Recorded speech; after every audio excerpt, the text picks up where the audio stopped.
여러분은 알고 계시나요? 대한민국에는 진실을 말해도 처벌받을 수 있는 이상한 법이 아직도 존재하고 있다는 사실을.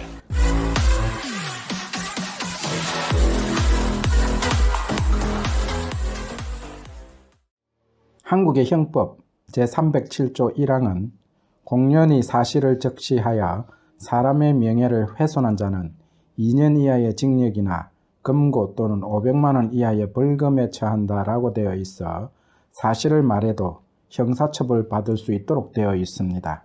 한국과 달리 호주나 영국, 미국 등 OECD 국가에서는 진실을 말하는 한 그 내용이 법으로 정한 비밀 누설에 해당되지 않는다면 범죄가 되지 않습니다. 또 거짓을 말하여 개인의 명예를 훼손했다고 해도 민사상 손해배상으로 다룰 뿐이지 한국과 같이 형사범죄로 다루지 않습니다. 예를 들어 한국에서 김 씨라는 사람이 자신의 친구들에게 20대 여성인 박 씨가 처녀가 아니고 남자 관계가 문란하므로 결혼하지 말라고 조언을 하였다면 한국의 형법상 김 씨는 박 씨가 처녀든 아니든 상관없이 형사처벌 받을 가능성이 매우 높습니다. 즉 박 씨가 처녀라면 김 씨는 허위의 사실로 명예를 훼손한 것이므로 당연히 처벌을 받아야 하지만 박 씨가 처녀가 아니고 남자 관계가 문란한 여성이어서 김 씨의 말이 진실로 밝혀져도 한국 형법 제307조 1항에 따라 2년 이하의 징역이나 금고 또는 500만원 이하의 벌금을 받도록 되어 있기 때문입니다. 물론 한국 형법 제310조는 사실 적시 명예훼손의 경우 진실한 사실로서 오로지 공익의 이익에 관한 때에는 처벌하지 아니한다라고 위법성 조각 사유를 규정하고 있지만 현실은 그렇지 못하다는 것에 문제가 있는 것이지요. 예를 들어 2004년도에 한 노동자가 급여를 제대로 받지 못해 너무 억울하여 그 사실을 피켓에 적어 1인 시위를 한 행위에 대하여 법원은 대표이사의 명예를 훼손한 것은 공공의 이익을 위한 것이 아니다라고 하며 오히려 고용주의 손을 들어주었고 부당한 갑질을 일삼던 제약회사를 고발하는 글을 외부에 알린 대리점 판매상에 대해서도 부당한 행위를 한 제약회사의 횡포보다는 그 사실을 외부로 알린 대리점 판매상을 오히려 명예훼손죄로 처벌한 바 있습니다.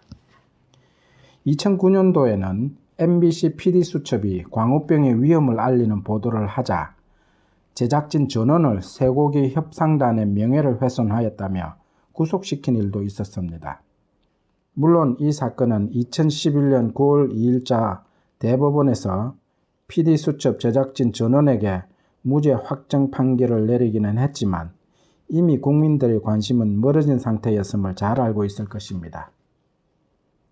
이처럼 사실 적시 명예훼손은 표현의 자유를 억압하고 피해자를 가해자로 둔갑시킬 수도 있기 때문에 유엔의 인권위는 2012년 보고서에서 명예훼손을 형사처벌하는 것은 표현의 자유에 반하는 것이고 시민 정치적 권리에 관한 국제규약 제19조와도 어긋난다고 하면서 각 회원국은 사실적시 명예훼손 범죄를 폐지할 것을 권고하였습니다만 한국은 아직도 이 사실적시 명예훼손 범죄를 운영하고 있습니다. 호주에서 명예훼손으로 상대를 걸어 손해배상을 청구하거나 법원으로부터 금지명령을 받고자 한다면 우선 명예훼손에 해당하는 내용이 거짓이어야 합니다. 즉 앞에 예를 든 사건에서 김 씨가 말한 내용이 진실이라면 아무런 책임이 없다는 것입니다. 또한 김 씨가 말한 내용이 거짓이라고 해도 피해자는 김 씨가 허위의 사실을 악의적으로 유포하여 자신의 명예를 훼손했다는 증명을 하여야 하며 호주에서는 명예훼손을 형벌로 다루지 않고 민사로 다루기 때문에 이 경우 피해자 박 씨는 금전적 손해배상을 받는 것이 전부입니다. 요약하자면 명예훼손으로 상대가 고소를 할 경우 호주에서는 그 내용이 사실인 경우 명예훼손이 성립되지 않는 반면 한국은 그 내용이 사실이든 허위이든 상관하지 않습니다. 다만 그 내용이 진실한 사실이고 공공의 이익에 관한 때에는 처벌하지 않는다라고 규정되어 있지만 이 역시도 법원의 판단이 들쭉날쭉하여 실효성이 없다는 것입니다. 한편 유교 전통이 있는 한국에서는 사자에 대한 명예훼손죄도 형벌로 다스리고 있는데 호주나 미국, 영국의 경우 한 사람의 소송은 그 사람의 사망과 함께 종료한다라는 대원칙이 있기 때문에 죽은 사람에 대한 명예훼손죄는 성립하지 않습니다. 다만 사자에 대한 명예를 폄하하거나 훼손하여 살아있는 유족의 명예에까지 영향을 미칠 경우 그 유족은 자신에 대한 명예훼손으로 간주하고 피해보상 청구 소송을 제기할 수는 있습니다. 한국의 제도 개선에 도움이 되기를 바랍니다.